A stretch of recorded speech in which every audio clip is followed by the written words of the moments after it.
एक इंस्पेक्टर 10 लाख रुपए की रिश्वत लेते हुए पकड़ा जाता है और दूसरी तरफ एक बड़े अधिकारी के घर से करोड़ों रुपए की नकदी बरामद होती है। इस वीडियो लेक्चर में हम करप्शन की डेफिनेशन, उसके टाइप्स, कॉजेज और सॉल्यूशन समझेंगे।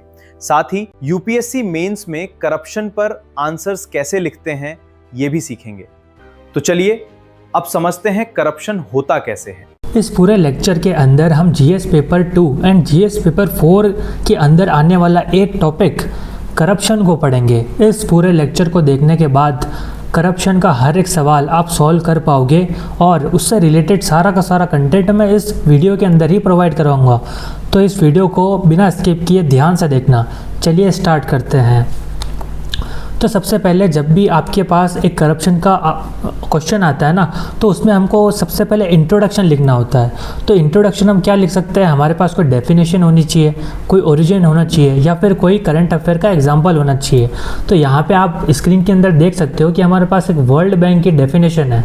ठीक है, वर्ल्ड बैंक ने करप्शन को डिफाइन किया है। तो वर्ल्ड बैंक की डेफिनेशन हमारे पास है, the abuse of public fund और public office for private gains. अगर आप पब्लिक के फंड्स को, पब्लिक के ऑफिस को प्राइवेट यानी खुद के लिए यूज़ करते हो तो उसको हम करप्शन कहते हैं। दूसरी एक डेफिनेशन जो प्रिवेंशन ऑफ करप्शन एक्ट के अंदर दी गई है, उसमें क्या लिखा गया है, अब मैं इसको आपको पढ़ के सुनाता हूँ। Focuses heavily on illegal gratification as a motive for not doing official acts favoring individuals or obtaining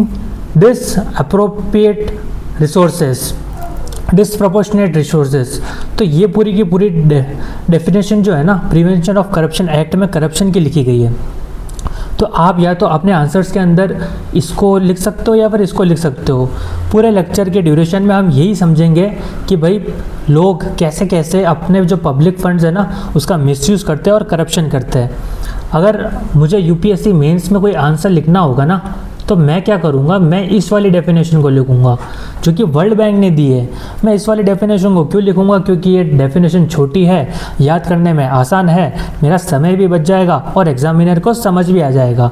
तो मैं इस वाली डेफिनेशन को कंसिडर करूँगा। अगर आप चाहें तो प्रिवेंशन ऑफ करप्शन एक्ट की डेफिनेशन भी लिख सकते हैं। अब हम जानेंगे कि करप्शन होता कैसे है, करप्शन के अलग अलग टाइप्स कैसे हैं। देखिए, जब भी आपके पास एग्जामिनेशन में क्वेश्चन आता है ना करप्शन का, तो उसमें 2 से 4 टाइप आपको मालूम होने चाहिए। ऐसे तो हमारे पास बहुत सारे टाइप्स हैं, ऐसे तो मैं आपको 100 टाइप भी बता सकता हूँ करप्शन के, बट क्या वो हमारे काम के हैं? नहीं, हमारे तो काम के सिर्फ 3 या 4 है जो कि मुझे मेंस के आंसर राइटिंग में लिखने होंगे। तो यहाँ पे 3 से 4 टाइप आपको पता होने चाहिए। तो देखिए, एक एक करके ना मैं आपको हर एक करप्शन का टाइप समझाऊंगा और उसके एग्जाम्पल दूंगा। सबसे पहले हम ब्राइबरी को समझते हैं कि ये ब्राइबरी क्या होता है। ठीक है, तो ब्राइबरी को समझने के लिए मैं आपको एक सिंपल सा एग्जांपल देता हूँ। मान लीजिए एक दिन आप और आपका दोस्त, ठीक है, बाइक पे जा रहे थे। ये हमारी बाइक है, ठीक है। आप और आपका दोस्त बाइक पे कहीं घूमने जा रहे थे और रास्ते में आपको कौन मिल गया, रास्ते में आपको पुलिस वाला मिल गया। सो पुलिस अंकल आपको जो है ना रास्ते में मिल गए। देन पुलिस अंकल ने आपसे क्या पूछा कि आपने हेलमेट क्यों नहीं लगा रखा है, आप हेलमेट लगा के क्यों नहीं चल रहे हो। तो आपने उस सिचुएशन के अंदर, मैं ये इमेजिन करके चल रहा हूँ कि आपने हेलमेट नहीं लगा रखा है। ठीक है, तो पुलिस वाले ने आपसे पूछा कि आपने हेलमेट क्यों नहीं लगा रखा है। देन आपने बहाने दिए कि सर मैं तो भूल गया था, सर मैं तो हेलमेट लेने जा रहा था। तो इस बहाने पे क्या वो पुलिस वाला चालान नहीं बनाएगा? पुलिस वाले का काम है चालान बनाना, क्योंकि मोटर व्हीकल एक्ट है ना, मोटर व्हीकल एक्ट के अंदर ये लिखा हुआ है कि भाई अगर आप हेलमेट नहीं पहनोगे तो आपका चालान बनेगा। तो मोटर व्हीकल एक्ट के अकॉर्डिंग आपका मान लीजिए 1000 रुपीज़ का चालान बन रहा है। ठीक है, कितने रुपये इसका चालान बन रहा है? 1000 रुपीज़ का चालान बन रहा है।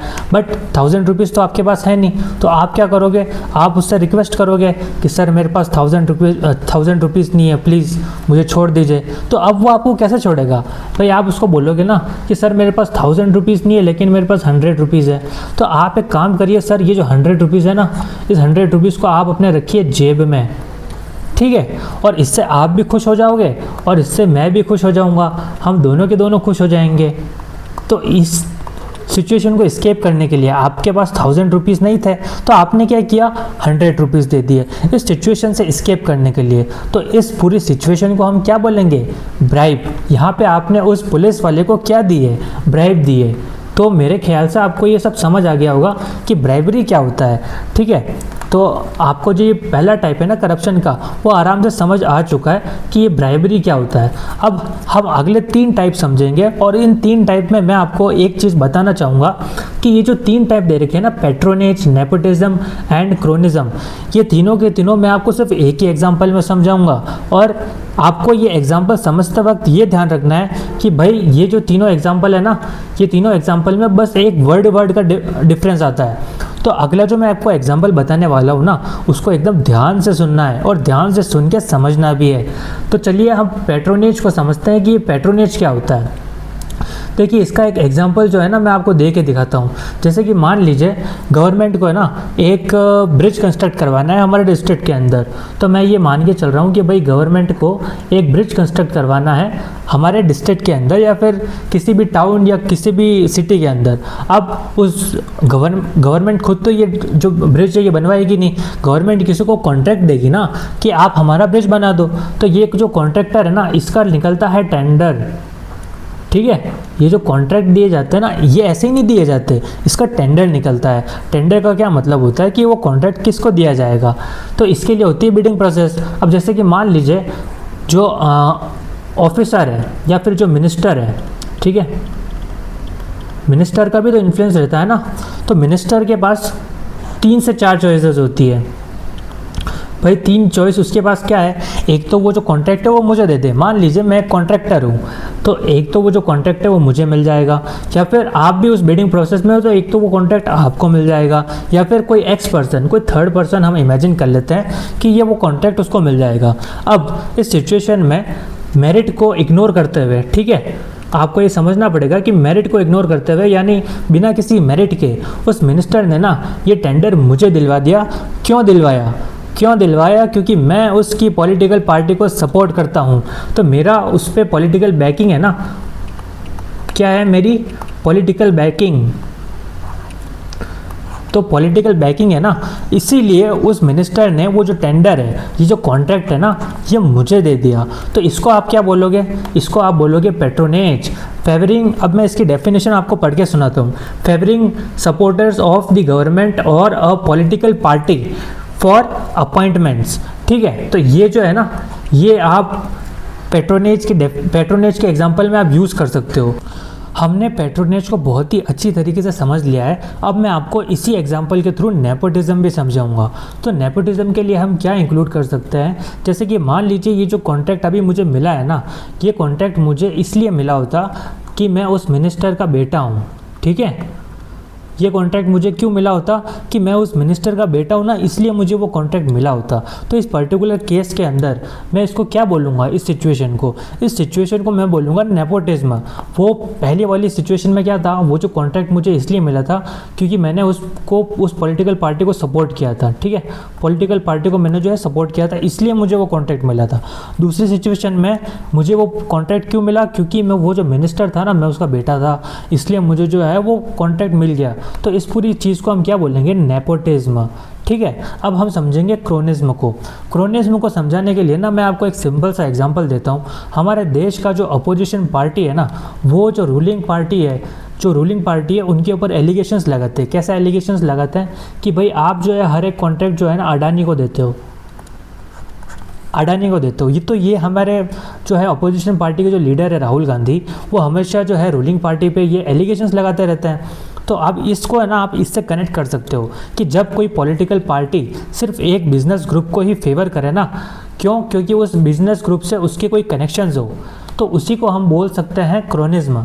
क्रोनिज्म क्या होता है, जब यही कॉन्ट्रैक्ट अगर मान लीजिए मुझे इसलिए मिला होता, यही कॉन्ट्रैक्ट मुझे इसीलिए मिला होता कि मेरा कोई एक बिज़नेस ग्रुप है और मेरे उस बिज़नेस ग्रुप से उस पॉलिटिकल पार्टी के बहुत अच्छे कनेक्शन हैं। ठीक है, तो आपको मुझे लगता है कि डिफरेंस जो है ना आपको अच्छे से समझ आ गया होगा। तो ये जो डिफरेंस है ना, ये आपको समझना पड़ेगा। ठीक है, ये पैट्रोनेज, नेपोटिज्म और क्रोनिज्म, ठीक है, इन तीनों में सिर्फ एक एक वर्ड का ही डिफरेंस होता है। तो आप इनको अच्छे से याद कर सकते हो। उसके बाद हम हमारा अगला टाइप पढ़ते हैं, मिस अप्रोप्रिएशन ऑफ फंड्स। अब इसको है ना मैं आपको एक एग्जांपल के थ्रू पढ़ाता हूँ कि भाई ये मिस अप्रोप्रिएशन ऑफ फंड्स होता क्या है। सबसे पहले मान लीजिए कि आपके ना डिस्ट्रिक्ट के अंदर या आपके गाँव के अंदर कोई सड़क बन रही है। ठीक है, आपने ये चीज़ जो है ना एक्सपीरियंस करी होगी, तो मैं आपको इसी एग्जांपल से समझाता हूँ। ठीक है, मान लीजिए वो जो रोड बनी थी वो मई में बनी थी। ठीक है, मई में वो रोड बनी थी। अब वो रोड बनने के बाद जब बारिश आई ना, जुलाई और अगस्त में क्या हुआ, बारिश आ गई। तो जैसे ही बारिश आती है ना, तो हम वहाँ पे एक चीज़ नोटिस करते हैं। क्या चीज़ नोटिस करते हैं, बताइए, आप बताइए। चीज़ नोटिस ये करते हैं कि भाई उस रोड की जो हालत है ना वो ख़राब हो गई है, उसमें बहुत ज़्यादा गड्ढे पड़ गए हैं। ये चीज़ आप नोटिस करना। तो ऐसा क्यों होता है, अब इसको हम इसी एग्जांपल के अंदर समझेंगे। देखिए, इसलिए ये जो चीज़ है ना, ये इसलिए होती है जैसे कि मान लो सरकार ने दिए हैं 1 करोड़ रुपए रोड बनाने के लिए। ठीक है, सरकार ने कितने रुपए दिए हैं, 1 करोड़ रुपए। लेकिन वो कॉन्ट्रैक्ट जिसको भी मिला होता है ना, वो क्या करता है, वो 1 करोड़ की रोड नहीं बनाता है, वो फेक बिल जो है ना वो आपको दिखाएगा सरकार को कि देखिए हमारे तो जो ना इतने पैसे लगे हैं, हमारे तो 1 करोड़ रुपए लगे हैं। लेकिन सच में कितना पैसा लगा होता है, सच में तो सिर्फ और सिर्फ 50 लाख रुपए लगे होते हैं। और बाकी के 50 लाख कहाँ गए होते हैं, भाई किसी ना किसी के जेब में गए होंगे। करप्शन ऐसे ही तो होता है। तो इसीलिए ये जो चीज़ हुई ना कि 1 करोड़ से 50 लाख, और 50 लाख कहाँ गए, किसी की जेब में चले गए। तो इस पूरी सिचुएशन को हम कहते हैं, क्या कहेंगे, मिस अप्रोप्रिएशन ऑफ फंड्स। कि आपने ये जो रोड है ना, ये रोड पब्लिक के लिए बनने वाली थी, लेकिन आपने कुछ ना कुछ मिस अप्रोप्रिएशन ऑफ फंड किए, उसके साथ करप्शन किया। तो ये मुझे लगता है कि आपको ये भी समझ आ गया होगा। अब हम करप्शन का जो लास्ट टाइप होता है ना, जिसको हम किकबैक भी बोलते हैं, उसको समझेंगे। इसको आप ध्यान से जो है ना इस एग्जांपल को समझिएगा, क्योंकि ये जो एग्जांपल है ना ये इंपॉर्टेंट है। ठीक है, तो सबसे पहले मैं आपको एक एग्जांपल देके बताता हूँ कि मान लीजिए एक हॉस्पिटल है। क्या है भाई, हमारे डिस्ट्रिक्ट के अंदर हॉस्पिटल है, अस्पताल है। ठीक है, अब उस हॉस्पिटल के अंदर नया हॉस्पिटल बना है, तो 50 एम्बुलेंस की ज़रूरत पड़ गई। किसकी ज़रूरत पड़ गई, 50 एम्बुलेंस, है ना। किसकी ज़रूरत पड़ गई, 50 एम्बुलेंस की ज़रूरत पड़ गई। अब उस 50 एम्बुलेंस की ज़रूरत पड़ी, तो सरकार खुद तो एम्बुलेंस की फैक्ट्री है नहीं उनकी कि वो बना देगी। तो सरकार क्या करती है, सरकार कॉन्ट्रैक्ट पे देती है। तो सरकार ने इसके लिए कॉन्ट्रैक्ट निकाला, टेंडर निकाला। ठीक है, तो अब वो कॉन्ट्रैक्ट किसको मिलेगा। ठीक है, सरकार के पास 3 ऑप्शन है। 3 ऑप्शन क्या है, मान लो वो मुझे मिल जाए, मान लो मेरे एम्बुलेंस बनाने की फैक्ट्री है तो मैं वो बना रहा हूँ। दूसरा सरकार के पास क्या ऑप्शन है, दूसरा ऑप्शन ये है कि भाई वो सरकार जो है ना आपको दे दे। मान लीजिए आपकी भी कोई फैक्ट्री है, और तीसरा हम कोई भी एक्स पर्सन मान लेते हैं कि वो उसको दे दे। अब सरकार के पास ना एक ऑप्शन है कि भाई मैंने उनको जाके बोला है कि मैं एक एम्बुलेंस को 10 लाख रुपए में बनाऊँगा, और आप वहाँ पे गए, आपने भी सेम चीज़ बोली कि आप 10 लाख रुपए में बना के दोगे, और किसी थर्ड पर्सन ने भी उनको सेम चीज़ बोली कि वो भी 10 लाख में बना के देगा एक एम्बुलेंस। लेकिन मैंने यहाँ पे क्या किया, क्योंकि वो कॉन्ट्रैक्ट मुझे चाहिए था, तो मैंने क्या किया, मैंने ये किया कि मैंने उनको बोला कि इन 10 लाख में से ना 1 लाख मैं आपको दे दूँगा, या फिर जो कॉन्ट्रैक्ट दे रहा है ना, जैसे कि मान लो वो IAS ऑफिसर है, तो ये जो 1 लाख होंगे ना मैं IAS ऑफिसर को दे दूँगा। तो अब वो IAS ऑफिसर क्या करेगा, वो कॉन्ट्रैक्ट आपको देगा ही नहीं, ना किसी थर्ड पर्सन को देगा। वो जो कॉन्ट्रैक्ट है ना वो बस मुझे मिल जाएगा। तो इसी तरीके से करप्शन होता है। तो अब मैंने उसको क्या बोला कि भाई मैं 10 लाख में एक एम्बुलेंस बनाऊंगा, और एक एम्बुलेंस में से 1 लाख जो रुपये है ना वो मैं आपको दूंगा। तो ऐसी 50 एम्बुलेंस बनेगी, तो 50 लाख रुपए आपके पास आ जाएंगे। तो मैंने उनको क्या किया, रिश्वत दी। इसी को बोलते हैं किकबैक। समझ रहे हो, इसी सिचुएशन को बोलते हैं किकबैक। पैसा लौट के वापस कहाँ गया, इसी IAS ऑफिसर ने मुझे कॉन्ट्रैक्ट दिया था। ठीक है, ये जो IAS ऑफिसर था ना, इसी IAS ऑफिसर ने मुझे कॉन्ट्रैक्ट दिया था, और फिर मैंने कोई ना कोई काम करके ये जो है ना 1 लाख रुपीज़ इसके अकाउंट में ट्रांसफ़र कर दिए। तो इसी को कहते हैं किकबैक। इसी जो पूरे करप्शन को खेल को कहते हैं हम किकबैक। तो मुझे पूरा का पूरा विश्वास है कि आपने इतने मिनट मेरी क्लास में लगाए, और आपको ये जो 6 टाइप है ना करप्शन के, ये सारे के सारे 6 टाइप आप समझ चुके हो। अब जब भी आपके UPSC मेंस में ना करप्शन का क्वेश्चन आएगा, तो अब तक हमने क्या पढ़ लिया है, देखिए अब तक हमने क्या क्या पढ़ लिया है वो मैं आपको बता देता हूँ। सबसे पहले तो करप्शन की डेफिनेशन, जो कि एक वर्ल्ड बैंक की है। ठीक है, वर्ल्ड बैंक की एक जो डेफिनेशन है ना वो आपको एकदम से क्लियर हो गई है कि भाई हमको ये वर्ल्ड बैंक की डेफिनेशन हमको इंट्रोडक्शन में डाल देनी है। और आप चाहो ना तो कोई करंट अफेयर का एग्जाम्पल भी डाल सकते हो भाई, बिकॉज करंट अफेयर से ना वो एग्जामिनर कनेक्ट कर पाता है। दूसरी चीज़ आपने यहाँ पे ये सीखी है कि टाइप्स ऑफ करप्शन, हमने ये टाइप्स भी तो पढ़ लिए हैं, कितने कितने टाइप्स के करप्शंस होते हैं। तो हमने ये जो 6 टाइप है ना, ये 6 टाइप पढ़ लिए और इन 6 टाइप्स को आप अपने आंसर्स के अंदर इंक्लूड भी कर सकते हो। मैंने इन 6 के 6 टाइप को आपको एक्सप्लेन भी कर दिया है, तो अब आपको इनको याद करने में कोई भी दिक्कत नहीं होनी चाहिए। तो अब हम हमारे नेक्स्ट स्टेप पे बढ़ेंगे। तो हमारा नेक्स्ट स्टेप क्या है, देखिए 2 टाइप के और करप्शन होते हैं। इसको मैं आपको एक एग्जांपल से समझाता हूँ। बहुत सारे कैंडिडेट्स जो होते हैं ना, उनको इसमें कन्फ्यूज़न होती है कि भाई ये कोअर्सिव करप्शन और ये कोल्यूसिव करप्शन में डिफरेंस क्या होता है। तो मैं आपको सिंपल से एग्जांपल से समझाता हूँ। देखिए जो मैंने बाइक वाला आपको एग्जांपल दिया था ना, कि आप जो है आपके दोस्त के साथ पुलिस वाले ने आपको रोक लिया, हेलमेट नहीं पहना था, तो यहाँ पे क्या हुआ, यहाँ पे ये चीज़ हुई थी कि आपके पास पैसे नहीं थे। आपके पास पैसे नहीं थे तो आपने क्या किया, 100 रुपये उस पुलिस वाले को दिए, और 100 रुपये मतलब आपको 1000 रुपये देने नहीं पड़े ना। अगर आप 100 रुपये उस पुलिस वाले को नहीं देते तो यहाँ पे गलती आपकी थी, 1000 रुपये आपको देने पड़ते, आपको नुकसान हो रहा था। तो इसमें क्या होता है कि आप भी खुश हो और वो पुलिस वाला भी खुश है। तो इस पूरी सिचुएशन को हम क्या कहते हैं, इसको कहते हैं कोल्यूसिव। ठीक है, इसको हम क्या कहेंगे, इस पूरे करप्शन को हम क्या कहेंगे, इसको हम कोल्यूसिव करप्शन बोलेंगे। क्यों, क्योंकि यहाँ पे ब्राइब गिवर जो कि आप हो और ब्राइब टेकर जो कि वो पुलिस वाला है ना, आप दोनों के दोनों खुश हो। ठीक है, आप दोनों के दोनों क्या हो, खुश हो। इसको कहते हैं कोल्यूसिव करप्शन। अब हम ये समझेंगे कि भाई जो दूसरा टाइप है ना, वो आपको परेशान कैसे कर सकता है, जैसे कि कोअर्सिव करप्शन। कोअर्सिव करप्शन आपको परेशान कैसे करता है, इन दोनों में डिफरेंस समझा रहा हूँ मैं। देखो कोल्यूसिव में क्या हो रहा है, दोनों खुश रह रहे हैं कि भैया आपने जो है रिश्वत दी, आप भी खुश और वो पुलिस वाला भी खुश। अब हम समझेंगे कि भाई ये कोअर्सिव करप्शन क्या होता है। कोअर्सिव करप्शन का मैं आपको एक एग्जाम्पल दे के बताता हूँ। ठीक है, कोअर्सिव करप्शन का एग्जांपल मैं आपको दे के बताता हूँ। जैसे कि मान लीजिए आप ना अपना घर बना रहे हो, ठीक है, आपके पास बहुत पैसे आ गए और आपने सोचा कि अब जो है मैं अपना घर बनाऊँगा। तो घर बनाने के लिए आपको क्या चाहिए होगा, ये हमारा प्यारा सा घर है, घर बनाने के लिए आपको इलेक्ट्रिसिटी चाहिए होगी ना। ठीक है, बिना इलेक्ट्रिसिटी के कुछ काम होता है क्या, बिना इलेक्ट्रिसिटी के कुछ काम नहीं होता है। तो अब आप क्या करोगे, आपके डिस्ट्रिक्ट में जो भी इलेक्ट्रिसिटी डिपार्टमेंट है ना, आप वहाँ पे जाओगे कि सर मेरे को है ना बिजली का कनेक्शन चाहिए। क्या चाहिए, बिजली का कनेक्शन। और वहाँ पे जो गवर्नमेंट ऑफिसर है ना, उसने आपको बताया कि अगर आपको बिजली का कनेक्शन चाहिए ना, तो आपको ये 7 से 8 डॉक्यूमेंट्स लाने होंगे। बट आपके पास टाइम ही नहीं है। मान लीजिए आपको जो है 7 से 8 डॉक्यूमेंट्स लाने में बहुत ज़्यादा दिक्कत आ रही है। अब क्या हो रहा है, वो कनेक्शन जो है आपका हो नहीं पा रहा है एंड आप बहुत ज़्यादा तंग हो चुके हो। एंड अब इस सिचुएशन में वो जो गवर्नमेंट एम्प्लॉय है ना, गवर्नमेंट का जो भी एम्प्लॉय है, ठीक है, वो आपसे क्या कर रहा है, वहाँ पे रिश्वत मांगी जा रही है। ठीक है, यही सेम चीज़ ना आपकी ड्राइविंग लाइसेंस में भी होती है।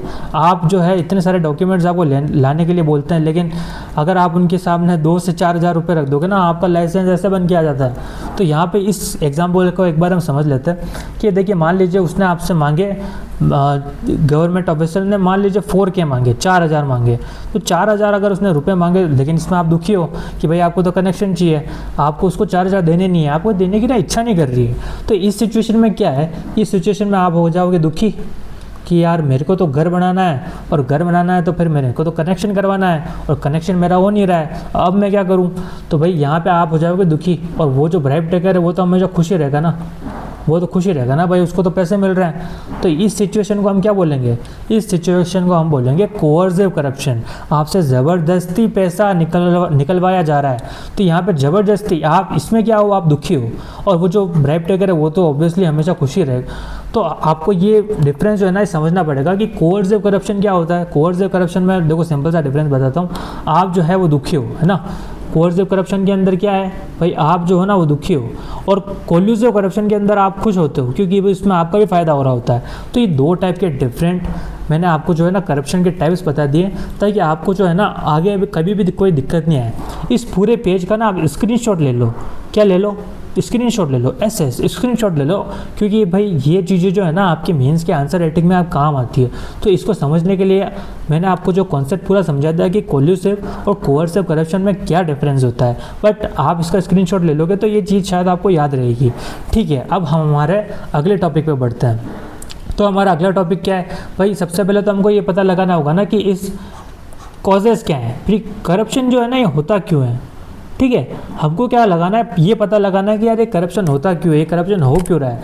ठीक है, अगर आपके पास मेंस में क्वेश्चन आ जाता है ना कि बताओ कॉजेज ऑफ करप्शन क्या है, तो आप ये 3 से 4 है ना डायमेंशंस कवर कर सकते हो। मेंस में एक बार हमेशा हमको ध्यान रखनी है कि हमको डिफरेंट डायमेंशंस कवर करना है। ठीक है, आपको ये बात क्यों ध्यान रखनी है कि हमको डिफरेंट डायमेंशंस को कवर करना है। ये मैं क्यों बोल रहा हूँ, क्योंकि आप जितने ज़्यादा डिफरेंट डायमेंशंस कवर करोगे ना, उतने आपको ज़्यादा नंबर मिलता है। तो यहाँ पे हमारे पास 4 डायमेंशन को हमको कवर करना है, जिनको हम हमारे आंसर्स में लिख पाएंगे। सबसे पहले हिस्टोरिकल जो है ना डायमेंशन को कवर करेंगे, फिर इंस्टीट्यूशनल, फिर सोसाइटल और पॉलिटिकल। इन सभी के जो एग्जाम्पल्स है ना वो मैं आपको बताता रहूँगा। तो चलिए अब हम हमारे फर्स्ट टाइप जिसको हम बोलेंगे हिस्टोरिकल डायमेंशन को समझेंगे। तो हिस्टोरिकल डायमेंशन क्या है भाई, देखो मैं आपको सिंपल सी बात बताता हूँ। जितने भी ये IAS ऑफिसर्स होते हैं ना, उनके पास डिस्क्रिशनरी पावर होती है। वापस ध्यान से सुनिए, क्या होती है उनके पास, डिस्क्रिशनरी पावर होती है। अब ये पावर का क्या मतलब है, देखो मैं आपको सिंपल सा एक बात बताता हूँ। जो मैंने आपको वो पहले एग्जाम्पल बताया था ना कि कॉन्ट्रैक्ट वाला जो मैंने आपको एग्जाम्पल बताया था, कॉन्ट्रैक्ट वाला एग्जांपल, हाँ जो मैंने कॉन्ट्रैक्ट वाला एग्जांपल बताया था ना, जिसमें एक IAS ऑफिसर है, वो जो है कॉन्ट्रैक्ट दे रहा है, किसको दे रहा है, मुझे, आपको या किसी थर्ड पर्सन को। ये उसकी डिस्क्रिशनरी पावर होती है। डिस्क्रिशनरी पावर का मतलब ये है ना कि ये उसकी अपनी मर्जी होती है, और इस डिस्क्रिशनरी पावर की वजह से ही करप्शन होता है, क्योंकि उन पर कोई चेक्स एंड बैलेंसेस करने वाला कोई आदमी नहीं होता है। तो उनके जो जितने भी ब्यूरोक्रेट्स होते हैं ना, उनके पास ये क्या है, डिस्क्रिशनरी पावर है। क्या है, डिस्क्रिशनरी पावर। तो डिस्क्रिशनरी पावर की वजह से ना उनको कोई पूछ नहीं सकता है कि भाई आपने ये काम क्यों किया, और इसी वजह से जो है करप्शन होता है। तो एक तो आपको हिस्टोरिकल रीज़न ये बताना है कि जो ब्यूरोक्रेट्स है ना, उनके पास डिस्क्रिशनरी पावर, इस वजह से करप्शन होता है। तो आप ये जो है ना, ये पॉइंट मेंशन कर सकते हो। मैं आपको फिर समझा देता हूँ। डिस्क्रिशनरी पावर का मतलब वो पावर है जिस पे आप है ना कि उस IAS ऑफिसर को क्वेश्चन नहीं कर सकते हो कि भाई आपने ये डिसीजन क्यों लिया, क्यों, क्योंकि वो उसकी डिस्क्रिशनरी पावर है। डिस्क्रिशनरी पावर यही होती है। तो ठीक है, अब हम इसका दूसरा डायमेंशन समझते हैं, इंस्टीट्यूशनल। भाई इसमें जो है ना बहुत ज़्यादा लो रिस्क होता है। ठीक है, अगर आप करप्शन कर रहे हो ना, तो उसका रिस्क जो है बहुत ज़्यादा लो है। लो कैसे है, जैसे कि मान लो भाई आपने किया करप्शन, अब आपको जो है सीधा जेल तो नहीं भेजेंगे, आप पे चलेगा केस। और वो जो केस चलता है ना, जनरली 2 से मतलब बहुत सालों तक चलता है, इसकी कोई लिमिट भी नहीं होती है। तो वो जो केस है ना, वो चलता रहेगा कोर्ट के अंदर, और एक टाइम के बाद जो है ना माहौल जो है ठंडा ठंडा बढ़ जाता है। तो उसके बाद क्या होता है, आप छूट जाओगे, आपको जो है ना बेल मिल जाती है। क्या मिल जाती है, बेल।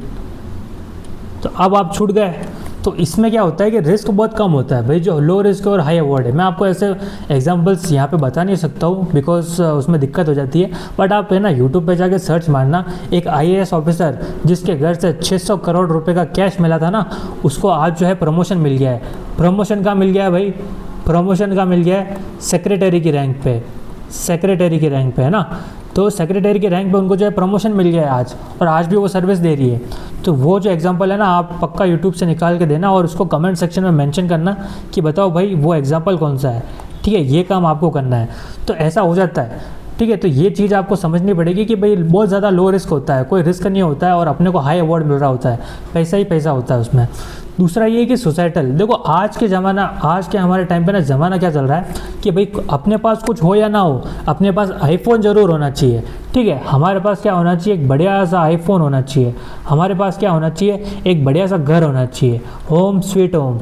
ठीक है, एक बड़ी सी कार भी होनी चाहिए। तो आज का जो ज़माना होता है ना, वो मटेरियलिज्म पे ड्रिवन करता है, और दिखावे वाला जो चीज़ है ना, वो बहुत ज़्यादा आज चल रही है सोशल मीडिया के ज़माने में। स्पेशली जो जेन जी नई जनरेशन आ रही है ना, उनको इन सब चीज़ों में बहुत ज़्यादा इंटरेस्ट है कि भाई हम जो कुछ भी कर रहे हैं वो जो है हम बाहर जाके दिखाएं।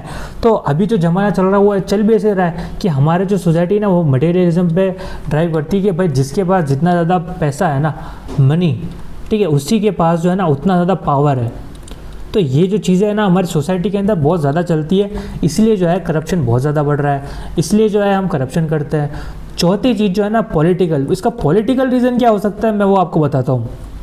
देखिए इसके लिए मुझे आपको है ना एक एग्जांपल समझाना पड़ेगा, एंड इस एग्जांपल को समझते वक्त है ना आपको बहुत ज़्यादा ध्यान रखना पड़ेगा। ठीक है, अपने कान सब कुछ खुले रखना, क्योंकि भाई ये जो एग्जांपल आने वाला है इंपॉर्टेंट है।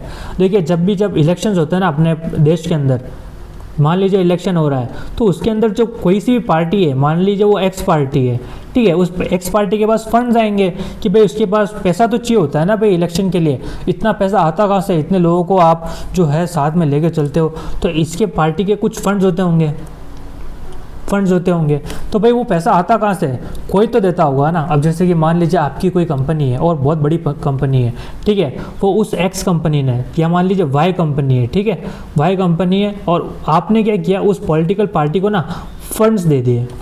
अब इससे आपको क्या फ़ायदा होगा, भाई आपने तो फंड्स दे दिए और मैंने तो फंड्स दे दिए, क्या मान लीजिए हमारी कोई भाई नाम की कंपनी है और हमने जो है उनको फंड्स दे दिए, तो अब क्या होगा ना, गवर्नमेंट कोई सी भी पॉलिसी लेके आएगी ना, ठीक है, गवर्नमेंट कोई सी भी पॉलिसी लेके आएगी तो सबसे पहले आपको बताएगी। अब इससे आपको क्या फ़ायदा हुआ, मैं आपको एक सिंपल सा एग्जांपल बताता हूँ। जैसे कि मान लीजिए एक जंगल है, एक जंगल वाला इलाका है, ठीक है, जंगल वाला इलाका है। अब क्या होने वाला है, 2 महीने बाद, 2 मंथ्स लेटर, एक सेकंड मैं इसको मिटा देता हूँ, अच्छी राइटिंग में आपको दिखना चाहिए, ठीक है। सबसे पहले हम क्या यहाँ पे क्या समझेंगे कि 2 मंथ बाद, ठीक है, 2 मंथ बाद क्या होने वाला है भाई, यहाँ पे ना एक इंफ्रास्ट्रक्चर डेवलपमेंट प्रोजेक्ट होने वाला है जो कि गवर्नमेंट करेगी। तो अब क्या होगा, गवर्नमेंट आपको 2 महीने पहले ही बता देगी कि भाई यहाँ पे जितनी भी ज़मीनें हैं ना उनकी प्राइस हाइक होने वाली है, तो आप एक काम करो, इन ज़मीनों को खरीद लो। तो जैसे कि उस गवर्नमेंट ने ना ये जो कंपनी है ना उसको बता दिया कि भाई तुम जो है ना यहाँ पे बढ़िया सी जो है कंपनियाँ खरीद लेना, बढ़िया सी जो है बढ़िया सी जो है ज़मीनें खरीद लेना। तो यहाँ पे जैसे कि मान लीजिए रोड निकलने वाला है, ठीक है, ये जो है हमारा रोड निकलने वाला है। तो अब इसके आसपास की जो भी ज़मीनें थी ना, वो ज़मीनें जो है आपने ख़रीद ली और उसकी जो प्राइस है वो बढ़ गई, क्योंकि 2 महीने पहले तो किसी को पता नहीं था कि यहाँ पे जंगल है, तो उस टाइम तो इसकी प्राइस लो थी। जैसे ही 2 महीने बाद गवर्नमेंट ने वो प्रोजेक्ट इनिशिएट किया, गवर्नमेंट ने वो प्रोजेक्ट जो है लेके आई गवर्नमेंट, तो इनकी जो प्राइस हो गई वो हाइक हो गई। तो इसी तरीके से होता है करप्शन, समझ में आया। तो इसकी जो है कुछ पॉलिटिकल रूट्स भी है, पॉलिटिक्स को जो है ना एकदम बिजनेस बना के रख रखा है हमारे पूरे देश के अंदर, और ये रियलिटी है। तो कि देखिए अगर आपको इसको रियल एग्जांपल में समझना है ना, तो मैं देखिए नाम नहीं ले सकता हूँ किसी भी ऑफिसर का इस वीडियो के अंदर। तो अब ये जो मैं एग्जांपल मैंने बताया था ना, ये एकदम रियल इंसिडेंट पे बेस्ड है, ठीक है, ये जो है ना एकदम रियल इंसिडेंट पे बेस्ड है। आपको क्या करना है, आपको है ना बस इंटरनेट पे जाकर सर्च मारना है कि ऐसा कब हुआ था, तो ये चीज़ भी आप कमेंट सेक्शन में बता सकते हो। चलो ठीक है, अब ये सारी चीज़ें जो है हमने समझ ली है। अब हमको क्या बचता है कि भाई करप्शन के अलग अलग डायमेंशंस होते हैं। देखो ये चीज़ पढ़ने क्यों ज़रूरी है, ठीक है, करप्शन के क्या क्या इम्पैक्ट होता है। अभी तक हमने क्या पढ़ लिया भाई, करप्शन की डेफिनेशन क्या है, उसकी बॉडी में उसके हमने जो है टाइप्स पढ़ लिए, करप्शन होता क्यों है उसके कॉजेज़ पढ़ लिए। अब हमको क्या पढ़ना है भाई, अब हमको पढ़ना है कि उसके इम्पैक्ट क्या होता है। करप्शन हो तो क्या, अब उसके इम्पैक्ट क्या होता है, उसको किससे मतलब आपको और मुझे उससे फ़र्क क्या पड़ रहा है, ये सारी की सारी चीज़ें जो है ना हमको पढ़नी है। तो देखो जब भी आप यूपीएससी मेंस के आंसर लिख रहे हो ना, मैं आपको हमेशा एक ही बात बोलता हूँ कि भाई यूपीएससी मेंस के अंदर आपके पास ज़्यादा से ज़्यादा डायमेंशन होने चाहिए। एक व्यक्ति जो कि सिर्फ एक ही डायमेंशन पे बात करता है ना, एक ही डायमेंशन पे, उसको जो है कम मार्क्स मिलता है एज़ कम्पेयर टू जो डिफरेंट डायमेंशंस पे बात करता है। तो हमारे पास ज़्यादा से ज़्यादा डायमेंशंस है ना वो होने चाहिए अपने आंसर्स के अंदर, ताकि हमको मार्क्स जो है ना वो ज़्यादा मिले as compare to other candidates. तो ठीक है, इसके भी मैं आपको एग्जांपल दे के समझाता हूँ। इसको हम जो है ना बहुत जल्दी निपटाएंगे। वाई, बिकॉज ये छोटे मोटे एग्जाम्पल्स है और इसमें ज़्यादा हमको जो है टाइम खर्च करने की ज़रूरत नहीं है, ठीक है। तो अब सबसे पहले हम समझते हैं कि भाई इकोनॉमिकली इसका क्या इम्पैक्ट होता है। देखिए मान लीजिए कोई अगर बिजनेसमैन है, ठीक है, अगर कोई बिजनेसमैन है तो अब उसके पास है ना बढ़िया से पॉलिटिकल कनेक्शन है। तो अब जो जितनी भी पॉलिटिकल पार्टी है ना, वो उसी को फेवर कर रही है। वो सारी की सारी पार्टी जो है ना किसको फेवर कर रही है, वो इसी को फेवर कर रही है। तो भाई अगर मान लीजिए आप कोई नया धंधा स्टार्ट कर रहे हो, तो आप तो जो है धंधा स्टार्ट ही नहीं कर पाओगे, आप तो ग्रो ही नहीं कर पाओगे, क्योंकि भाई सारा का सारा पैसा जो है, सारा का सारा कॉन्ट्रैक्ट तो है जो बड़े बड़े बिजनेसमैन उठा रहे हैं। तो इकोनॉमिकली जो है ना, जो छोटे इन्वेस्टर्स होते हैं, जो नए नए बिजनेसमैन होते हैं ना, उनको बहुत ज़्यादा सफ़र करना पड़ता है। तो इसका इकोनॉमिकली इम्पैक्ट क्या हुआ, ये हुआ। अब हम क्या समझेंगे सोसाइटल इम्पैक्ट। देखिए जैसे कि मान लीजिए आपके ना डिस्ट्रिक्ट के अंदर रोड बन रही है, प्रधानमंत्री ग्राम सड़क योजना। क्या है भाई, प्रधानमंत्री ग्राम सड़क योजना, ठीक है। इसके द्वारा ना आपके मतलब मान लीजिए गांव में, शहर में या कहीं पे भी मान लीजिए आपकी रोड बन रही है, तो अब वो जो रोड बनती है, अब गवर्नमेंट ने तो ये स्कीम लॉन्च की, वेलफेयर स्कीम। गवर्नमेंट ने तो वेलफेयर स्कीम लॉन्च की, बट मैंने आपको एग्जाम्पल दिया ना, 1 करोड़ रुपए मिलता है ना, तो उसमें जो रोड बनती है वो सिर्फ 50 लाख की बनती है, और जो बाकी का 50 लाख है ना वो किसी की जेब में चले जाता है। तो इससे सोसाइटल इम्पैक्ट क्या हो रहा है? सोसाइटल इम्पैक्ट ये हो रहा है कि भाई वेलफेयर स्कीम्स को जो है ना हम सही से इम्प्लीमेंट नहीं कर पाते करप्शन की वजह से। अब हम इसका पॉलिटिकल समझते हैं। भाई जैसे कि मान लीजिए मैं खुद का ही एग्जांपल लेता हूँ, जब भी लेता हूँ मुझे पता है कि भाई किसी और का नाम लूँगा तो शायद दिक्कत हो सकती है, ठीक है। तो भाई मान लो मैं जो है ना बड़ा सा क्रिमिनल हूँ, क्या हूँ मैं? बड़ा सा क्रिमिनल हूँ, और मेरे पास है ना बहुत ज़्यादा पैसा है, मनी मनी मनी, ठीक है। अपने पास क्या है? बहुत ज़्यादा, अपने पास जो है बहुत शानदार वाला पैसा है। तो अपन ने क्या किया? अपन ने सिर्फ एक ही चीज़ करी है, उस पैसे को ना पॉलिटिकल पार्टी के जब इलेक्शन चल रहे थे ना, इलेक्शन, तो मैंने क्या किया, इस इलेक्शन में उस पॉलिटिकल पार्टी को फंड्स दे दिए। क्या दे दिए? फंड्स दे दिए। अब फंड्स दिए तो उससे हुआ क्या कि भाई जैसे कि मान लो मेरे ऊपर कोई भी केस होगा ना आगे जाके, जैसे कि मान लो मैंने कोई भी क्राइम किया, अब क्या होगा? पुलिस आएगी मेरे घर पे कि चलो भैया आपने ये क्राइम किया है और आपको जो है हम लेने के लिए आए। अब मैं क्या मिलाऊंगा? फ़ोन मिलाऊंगा। किसको मिलाऊंगा? फ़ोन मिलाऊंगा मैं, और किसी को, मिनिस्टर को मिलाऊंगा मैं, ठीक है, जिसकी पॉलिटिकल पार्टी को मैंने फंडिंग्स दी है। मैंने उस मिनिस्टर को बढ़िया से फ़ोन मिलाया और उस मिनिस्टर से उस पुलिस वाले की बात करवा दी कि लो भैया बात करो आप। अब ये जो मिनिस्टर होगा इस पर प्रेशर डालेगा कि भाई तुम जो है ना इसको छोड़ दो, और अगर तुमने इसको नहीं छोड़ा तो तुम्हारे साथ क्या होगा? भाई तुम्हारा हो जाएगा ट्रांसफ़र। क्या होगा? ट्रांसफ़र। अब इस पुलिस वाले को ना चाहते हुए भी मुझे छोड़ना पड़ेगा। क्या पड़ेगा? छोड़ना पड़ेगा। तो इसी को, इस पूरी चीज़ को हम क्या कहते हैं भाई, कैसे इम्पैक्ट पड़ रहा है इसका? इसलिए इम्पैक्ट पड़ रहा है कि इसमें क्रिमिनलाइजेशन ऑफ पॉलिटिक्स है ना, वो बढ़ती जा रही है, ठीक है। अब इसका एडमिनिस्ट्रेटिव और एनवायरमेंटल रोल समझते हैं। जैसे कि मान लीजिए कोई भी एक कंपनी है, ठीक है, जैसे कि मान लीजिए कोई एक कोल की कंपनी है, भाई कोयला जो है वो निकाल रही है, या फिर मैं बोल सकता हूँ कि कॉपर की कोई कंपनी है, ठीक है, कॉपर की कोई कंपनी है। अब वहाँ पर गवर्नमेंट ने इंस्पेक्शन के लिए ना अपने गवर्नमेंट के ऑफिसर्स भेज दिए, ठीक है, गवर्नमेंट ऑफिसर भेज दिए, ठीक है। तो गवर्नमेंट ऑफिसर भेजे। अब गवर्नमेंट ऑफिसर को पता चला कि भाई इन्होंने जो इन्वायरमेंटल रूल्स है ना उनको फॉलो ही नहीं किया है। ये जो भी कंपनी है, जैसे कि मान लीजिए एक्स कंपनी है, अब उस एक्स कंपनी ने ना वो जो रूल्स एंड रेगुलेशंस है उसको फॉलो ही नहीं कर रखा है, रूल्स एंड रेगुलेशंस। अब उस रूल्स एंड रेगुलेशंस को फॉलो ही नहीं कर रखा है, ठीक है। अब उस रूल्स एंड रेगुलेशंस को फॉलो नहीं कर रखा है तो उनके ऊपर बैठेगा फाइन, करोड़ों का फाइन बैठता है जो बड़ी बड़ी कंपनीज होती है। तो अब ये जो कंपनी वाला है ना, लेट से ये कोई कॉपर की कंपनी है, तो ये कॉपर की कंपनी वाले क्या बोलेंगे कि सर आप एक काम करो, हम आपको ना आपकी अकाउंट में ना, या किसी के भी अकाउंट में, या फिर जो है हम आपको जो है कुछ पैसा दे देंगे और इस मामले को ना यहीं पे सुलझाते हैं। तो ये जो पूरी सिचुएशन है इसको आप क्या बोलोगे? इसको आप बोलोगे ये जो मैंने बताया ना आपको इम्पैक्ट, कि भाई यहाँ पे तो हो गया करप्शन, भाई यहाँ पे तो आप बढ़िया सा करप्शन हो गया, और उसकी जो जेब है ना वो भरा गई, उसकी जो जेब है वो तो भरा गई ना।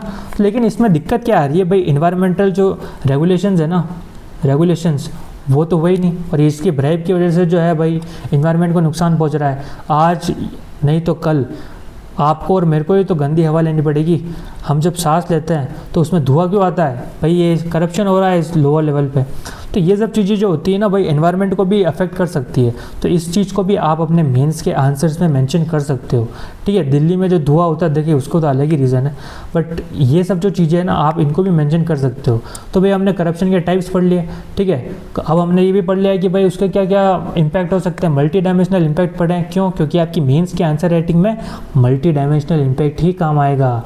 तो अब हम समझते हैं, अब हमारी अगली साइड पे जाते हैं। देखिए अब जो है ना आपको सॉल्यूशंस मैं बता रहा हूँ, ठीक है। सॉल्यूशंस इसमें से 2 से 3 लाइन उठा के ना, 2 से 3 लाइन उठा के आप अपने कंक्लूजन में भी डाल सकते हो। किस में डाल सकते हो? कंक्लूजन में। तो ये चीज़ आपको ध्यान में रखनी होती है। अब इसका जो है ना सॉल्यूशन, इसका आप स्क्रीनशॉट ले लो। क्या ले लो? स्क्रीनशॉट ले लो कि भाई ये जो है ना सॉल्यूशंस आपको बस रट के जाने होते हैं। जैसे कि मैं आपको सिंपल सा एग्जांपल देता हूँ कि भाई लीगल, अब इसमें भी हमको जो अलग अलग डायमेंशंस कवर करना है। मैं वापस एक ही बात बार बार रिपीट करूँगा, जितने ज़्यादा डायमेंशन होंगे उतने नंबर आगे बढ़ेंगे। तो हम आप यहाँ पे अलग अलग डायमेंशंस को पढ़ेंगे। तो ये सबसे पहला डायमेंशन लीगल डायमेंशन को कवर कर रहा हूँ मैं। क्या डायमेंशन है भाई? ओका, मतलब प्रिवेंशन ऑफ करप्शन एक्ट में अमेंड कर दो, उसको भी जो है मतलब अमेंडमेंट कर दो, ठीक है। दूसरा हम क्या पढ़ सकते हैं, विसल ब्लोअर प्रोटेक्शन एक्ट में जो है अमेंडमेंट कर दो। अब हमको जो है ना ये एक्ट को डिटेल में पढ़ने की जरूरत नहीं है, हमको तो बस आंसर लिखना है। आंसर लिखने के लिए हमको बस ये लाइन लिखनी है, यहाँ पे प्रिवेंशन ऑफ करप्शन एक्ट में जो है कोल्यूसिव ब्राइबरी को डिफाइन कर दो, ठीक है। मतलब हमको जो है एक एक लाइन याद करनी होती है, आपको जो है ना हर एक चीज़ को बारीकी से नहीं पढ़ना है, आपको तो ये देखना है कि मैं आंसर कैसे लिख सकता हूँ, ठीक है। विसल ब्लोअर प्रोटेक्शन एक्ट जो है उसको अमेंड कर दो। उसके बाद हम इंस्टीट्यूशनल मेजर्स भी ले सकते हैं। इंस्टीट्यूशनल मेजर्स के अंदर क्या लिख सकते हैं भाई, लोकपाल के अंदर थोड़ा बहुत अमेंडमेंट कर दो, ठीक है। DSPE एक्ट जो भी है इसके अंदर थोड़ा बहुत अमेंडमेंट कर दो। तो ये सारी चीज़ें जो है ना आपको मेंशन करनी होती है। एडमिनिस्ट्रेशन में आप क्या मेंशन करोगे, जैसे कि मान लो पेपरलेस गवर्नेंस। पेपरलेस गवर्नेंस का क्या मतलब होता है कि भाई हर एक चीज़ जो है ना ऑनलाइन चढ़ा दो। ऑनलाइन कैसे चढ़ा दो, देखो मैंने आपको इलेक्ट्रिसिटी डिपार्टमेंट का एग्जाम्पल दिया था ना, इलेक्ट्रिसिटी डिपार्टमेंट का एग्जांपल मैंने आपको थोड़ी देर पहले दिया था ना, तो उसमें क्या हुआ था कि भाई रिश्वत मांग रहे थे। अब अगर मान लो वही चीज़ राजस्थान में है ना, बहुत बढ़िया रिफॉर्म लिया गया है कि एक ऐप बना दिया बिजली मित्र, ठीक है। एक ऐप है बिजली मित्र, उसमें क्या होता है भाई जितनी भी इलेक्ट्रिसिटी डिपार्टमेंट है ना उनकी जितनी भी फाइल है वो अब ऑनलाइन चढ़ती है, तो करप्शन कम हो जाता है। जब भी कोई चीज़ ऑनलाइन हो रही है ना, आपको ये बात याद रखनी है कि करप्शन कम हो जाता है। तो यहाँ पे जो करप्शन है वो कम हो जाएगा। पेपरलेस गवर्नेंस, पेपरलेस गवर्नेंस का मतलब ही यही है कि भाई आप चीज़ों को ऑनलाइन कर दो। जैसे कि राजस्थान के अंदर बिजली मित्र ऐप चलता है ना, उससे क्या हो गया है कि भाई फाइलें जो है वो ऑनलाइन चढ़ती है, और जब भी फाइलें ऑनलाइन चढ़ेगी करप्शन जो होगा वो डिक्रीज़ हो जाएगा। तो ये चीज़ हमको ध्यान रखनी है। तो ये इसको भी आप एडमिनिस्ट्रेटिव चेंजेस में मेंशन कर सकते हो। पॉलिटिकल क्या करना पड़ेगा भाई, जो पॉलिटिकल पार्टी को फंडिंग मिलती है ना उसको RTI के अंदर लाओ, ठीक है। आप RTI एप्लीकेशन भरोगे ना, RTI क्या होता है इसके ऊपर भी मैंने वीडियो बना रखा है, आप मेरे चैनल पर जाके देख सकते हो। तो भाई RTI पॉलिटिकल पार्टी को RTI के अंडर में लाना है अपने को, तो ये चीज़ भी आप जो है ना समझ सकते हो।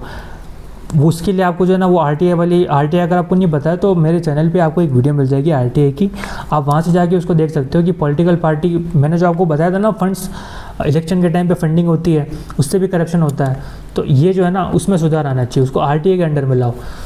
सोसाइटली भाई वैल्यू एजुकेशन का मतलब क्या होता है भाई, स्कूल में अगर हम सिखा रहे हैं कि भाई मनी इज़ नॉट एवरीथिंग, ठीक है, तो स्कूल के अंदर हम क्या सिखा रहे हैं कि मनी जो है ना वो आपको वैल्यूज़ ला के नहीं देता है, is not equals two values. तो स्कूल्स के अंदर हमको अच्छी वैल्यूज़ सिखानी चाहिए बच्चों को कि भैया जो है पैसा है वही सब कुछ नहीं है, कुछ आपके मॉरल्स भी होते हैं, एथिक्स भी होते हैं, तो उनको भी फॉलो करके चलना है ज़िंदगी में। तो जब आप बचपन में ही बच्चों को वो चीज़ सिखा दोगे ना तो बड़े होकर वो करप्शन नहीं होता है, ठीक है। तो ये सारी चीज़ें भाई, ये देखो मैंने आपको सारी की सारी चीज़ें बता दी हैं कि भाई इसमें क्या क्या सॉल्यूशंस आप दे सकते हो, इसी को आप कंक्लूजन के अंदर भी इंक्लूड कर सकते हो। अब मैं जो है ना पूरे लेक्चर को एकदम समराइज़ कर देता हूँ, और लास्ट में मैं आपको ये भी बताऊँगा कि भाई UPSC मेंस के अंदर आंसर्स कैसे लिखना है अगर इस टॉपिक पे आ जाता है तो। सबसे पहले तो हम समराइज़ कर देते हैं। सबसे पहले हमने क्या पढ़ा भाई, हमने डेफिनेशन पढ़ ली कि भाई ये जो करप्शन है ना, ये करप्शन की डेफिनेशन क्या है। तो सबसे पहले हमने क्या पढ़ा, इसकी डेफिनेशन पढ़ी, ठीक है। वो हम कहाँ लिखेंगे, वो हम इंट्रोडक्शन में लिख देंगे। कहाँ लिख देंगे, इंट्रोडक्शन में लिख देंगे, ठीक है। अब इंट्रोडक्शन का काम आपका हो गया। उसके बाद हम क्या करेंगे, उसके हम बॉडी जो है ना वो तैयार करी थी हमने। बॉडी में हमने क्या पढ़ा था कि भाई करप्शन के कितने कितने टाइप्स होते हैं, तो करप्शन के टाइप्स पढ़ लिए। उसके बाद हमने पढ़ लिया कॉजेस, करप्शन होता क्यों है, ये भी हमने पढ़ लिया, ठीक है। और इससे रिलेटेड मैंने जो है आपको और भी कंटेंट प्रोवाइड करा रखा है। तो भाई ये सारी चीज़ें जो है ना हमने पढ़ ली। तीसरी चीज़ जो है हमने और भी इसके अंदर क्या किया कि सॉल्यूशंस, ठीक है, सॉल्यूशंस जिसको आप है ना अपने कंक्लूजन के अंदर भी इंक्लूड कर सकते हो। कहाँ इंक्लूड कर सकते हो, कंक्लूजन के अंदर, ठीक है। कंक्लूजन के अंदर है ना इंक्लूड कर सकते हो कि भाई ये इसका क्या रोल रहता है। तो भाई कंक्लूजन के अंदर आप सॉल्यूशंस इंक्लूड कर सकते हो कि हमको पेपरलेस गवर्नेंस लाना वगैरह वगैरह। तो अलग अलग डायमेंशन जो है हमने कवर किए। अब इसमें आपको क्या करना है भाई, इस लेक्चर को देखने बाद आपका क्या काम है, सबसे पहली चीज़ आपको ये करना है कि भाई रेगुलरली न्यूज़पेपर पढ़ो, ठीक है। और जो भी करप्शन का एग्जाम्पल आ रहा है ना उसको नोट करते जाओ। अगर आप करप्शन के एग्जाम्पल्स अपने आंसर्स के अंदर लिखोगे ना तो आपको रिलेटिवली हाई मार्क्स मिलते हैं। तो न्यूज़पेपर की रीडिंग ना आपको अच्छे से करनी होती है। इसके एक और एग्जांपल मैं आपको देके बताता हूँ। जैसे कि मान लीजिए 2 कॉपीज़ है, ठीक है। मान लीजिए आप है ना किसी की कॉपी चेक कर रहे हो, आप UPSC के एग्जामिनर हो, तो आपके पास 2 कॉपी आती है, ठीक है। ये जो कॉपी नंबर अपनी है 1 और ये जो है कॉपी नंबर है 2। एक बार मैं इसको ऐसे बना देता हूँ, ठीक है। तो कॉपी नंबर 1 है और कॉपी नंबर 2 है, ठीक है। जो कॉपी नंबर 1 है ना उसके अंदर आंसर कुछ ऐसा लिखा हुआ है, ये देखो, ये पैराग्राफ चेंज कर दिया, ये ठीक है, और फिर ये वापस सेंड कर देगी, ठीक है। अब जो कॉपी नंबर 2 है ना, उसके अंदर कैसे आंसर लिखा हुआ है, उसके अंदर ऐसे लिखा है, सबसे पहले तो इंट्रोडक्शन दिया, उसके बाद इसमें क्या किया, इसने डायग्राम बनाया, डायग्राम बना के हर एक चीज़ को जो है शो किया। उसके बाद अगर इसने पैराग्राफ को चेंज किया तो इसने यहाँ पे हेडिंग डाली, हेडिंग डाल के इसने मेंशन किया, फिर इसका पॉइंट 1 ये, पॉइंट 2 ये। अब आप मुझे कमेंट सेक्शन में बताओ कि कौन सी कॉपी पढ़ने में ना आपको मज़ा आएगा। आपको ये जो दूसरी वाली कॉपी है ना, ये पढ़ने में ज़्यादा मज़ा आएगा क्योंकि इसमें इंटरेस्टिंग है भाई, इसने हेडिंग भी डाल रखी है, इसने जो फ्लो चार्ट भी बना रखा है। तो इस पर इसके बाद है ना आपको प्रेजेंटेशन पे काम करना है। किस पे काम करना है, प्रेजेंटेशन पे, कि भाई प्रेजेंटेशन मेरा कैसा है, ठीक है। तो इस लेक्चर को देखने के बाद आपके पास 2 काम होने चाहिए भाई, एक तो न्यूज़पेपर जो है रेगुलरली पढ़ो, उससे करप्शन के एग्जांपल्स निकालो, प्लस अपने प्रेजेंटेशन पे काम करो। देखो मैं आपको एक ही बात बोलूँगा कि जो प्रेजेंटेशन होता है ना वो सेकेंडरी होता है। सेकेंडरी का क्या मतलब है कि सबसे फर्स्ट चीज़ जो आपको ध्यान रखनी होती है ना, कॉन्टेंट, जो कंटेंट मैंने आपको इस लेक्चर के अंदर प्रोवाइड कराया है। दूसरी चीज़ जो आपको ध्यान रखने की होती है ना, वो है अपना प्रेजेंटेशन, जो कि मैंने आपको अभी एग्जांपल देके बताया था कि आपका जो प्रेजेंटेशन है ना, प्रेजेंटेशन वो अच्छा होना चाहिए। तो प्रेजेंटेशन अगर आपका अच्छा होगा, कंटेंट अगर आपका अच्छा होगा, तो आपको रिलेटिवली ज़्यादा मार्क्स मिलते हैं। एग्जांपल्स न्यूज़पेपर से अगर आप चाहो तो इंक्लूड कर सकते हो, अगर न्यूज़पेपर से एग्जांपल दोगे तो आपको ज़्यादा मार्क्स मिलेंगे। तो इसके लिए बस आज तक इसके अलावा मतलब आपको जो है कोई भी लेक्चर देखने की ज़रूरत नहीं है, सारा का सारा कंटेंट मैंने आपको प्रोवाइड करवा दिया है। तब तक के लिए जय हिंद, जय Bharat, thank you very much.